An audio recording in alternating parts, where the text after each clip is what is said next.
కొట్టిండు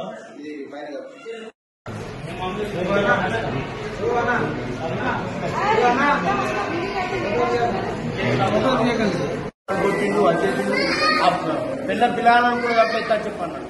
ఇక మళ్ళా నా మీద కనీసం పోరాటాలను ప్రచారించాలని చెప్పి నేనేం చేసిన, ఇక నా రక్షణ కొరకు ఇక నా ఏలు కూడా కట్ అయిపోయింది. అదే కత్తితోనే అన్ని పొడిచింది. ఇక బత్తలా సత్తలా భగవంతుడికి తెలుసు. అటు దత్తనే మంచిది, బతుకుతే మాత్రం వాడు ఇంటికి ఒక పీడ. అలా పోరాళ్ళను కూడా చెప్పేస్తాడు. వాడు బతుకుతే పోరాళ్ళలో బతుకుతాడు.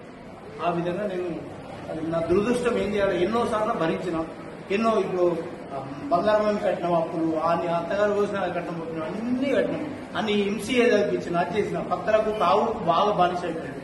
రోజు తాగి ఖర్చు అది చేసి ఈ విధంగా ఇప్పుడు అది పెట్టుకున్నాడు. ఇవాళ వచ్చి నాకు అమ్మదా కాదు లంచ ఉడక ఇది అని చెప్పానంటే మా భార్య ఏమన్నా అమ్మేస్తున్నాడు, జాగా అమ్మినాక నీకు అట్టెత్తం బాకీ అని చెప్పి చూడు నా కర్మ ఈ విధంగా.